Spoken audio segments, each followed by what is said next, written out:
you got 3 right off the top in the first inning without knocking the cover off the ball, and obviously that's a pretty good way to start things. Well, it was a great inning for us, and Marzilli starts it off, and there's a collision over there at first base, and they hung on, and then we got a drop ball and a couple of walks that hit the batsman, and I guess other than Walker's 2-run single, there wasn't a lot of offense from us in there, but that's part of the game. Sometimes we needed them all. We had some other opportunities. I know we left a bunch on. I don't know how many. They left some guys on too, but as I said earlier, it was a great college baseball game, and I'm really grateful for our fans. I don't know that we had as many today as they did, but our fans worked awfully hard to support us. They tried to make sure that we knew they were there, and our guys appreciated that. Coach, in the 8th inning, when you brought Price in, bases were loaded, were you just hoping he would kind of control the damage and just try to keep him from having huge innings? Yes, from a coaching standpoint, from a managing the game standpoint, you're trying to keep the game in check, whether they tie it up or go up by 1 or 2. You try to get out of that inning where you got at least a time running on deck circle. You don't get crazy and say, well, we're going to leave the bases loaded. That's tough to do. But at that point, you're trying to keep the game in check. Price got a comebacker in the regionals with the bases loaded with 1 out, and we got out of the inning with a double play back to him. But yeah, you're just hoping to minimize the damage there. You're not thinking you're going to get what happened today. That was an incredible performance. In that inning, were you matching up batter for batter, or would you have stayed with one of the other relievers had they not won? We were going to match.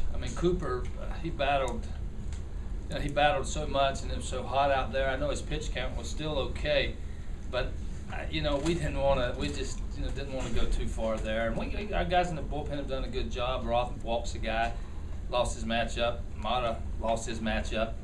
And but that's what we had planned to do. We were gonna go to Matt against Gilmore in that situation. We was predetermined this is what we were gonna do, and didn't count on the walks in there. But you just can't say enough about what Matt Price did out of the bullpen. When you saw it was not Mayo or Wheeler, did your eyes get a little wide? Did you expect that at all? Not really.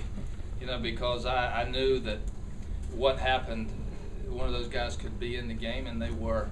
Mayo comes in there, and you really had to like their position. I think he came in with 8 or 9 outs to go. 1-run game. He's going to keep it in check and give his team a chance to win.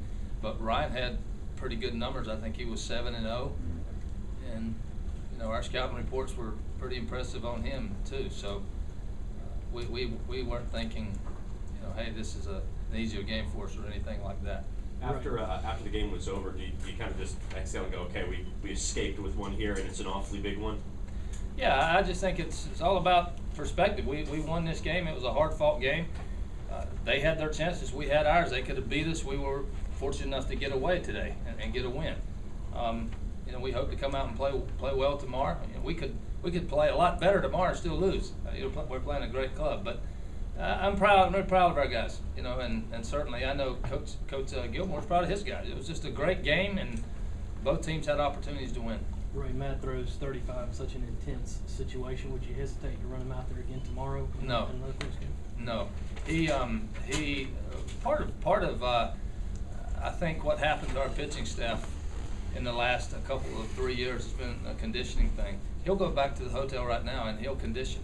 He will sweat it out. He'll train, and he'll try to flush his body a little bit. Will he have that many in him? Probably not. But could I use him? Yes, I could use him.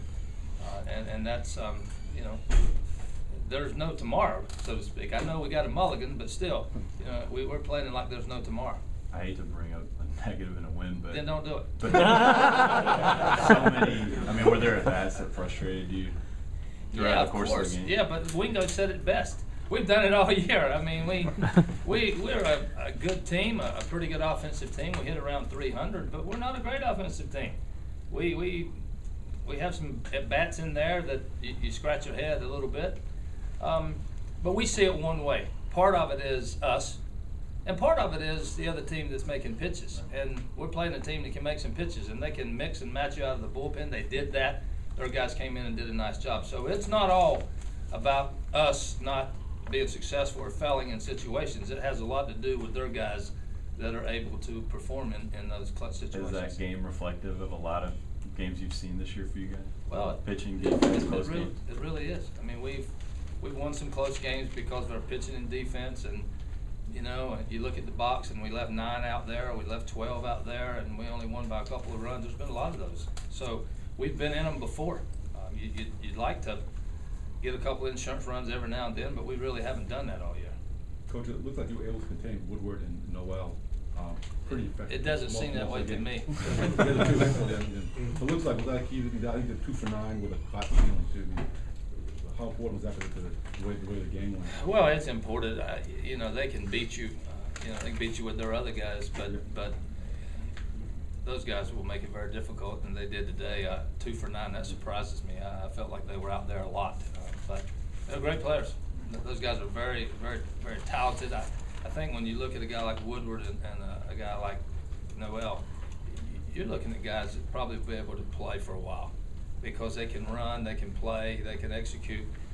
They're great baseball players. They're talented. I think they're above average college players, certainly based on their numbers they are, but they make it very difficult to beat them. Ray, in your history on nights when you've gone to bed 1 win away from Omaha, you know, what's that night like for you? What will tonight typically be like for you, 1 win from Omaha?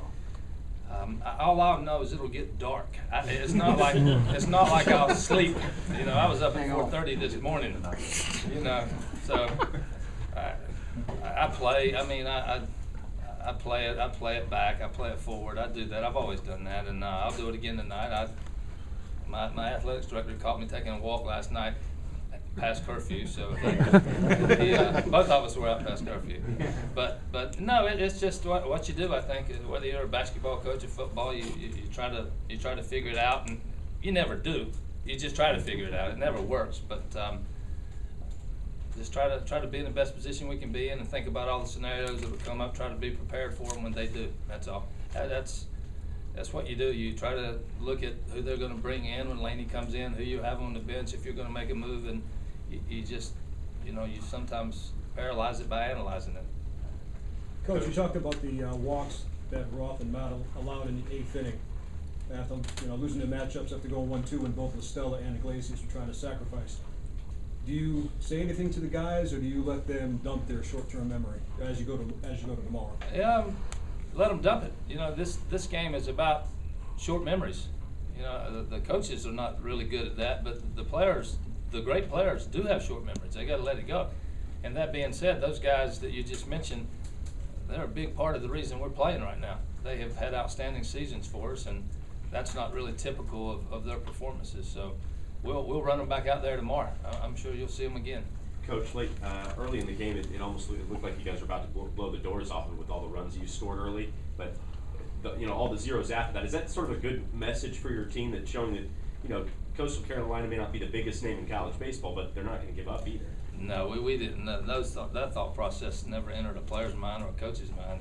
We were just hoping to get a few more. They were going to come back regardless. If we scored 7 or 8, they were going to get theirs too.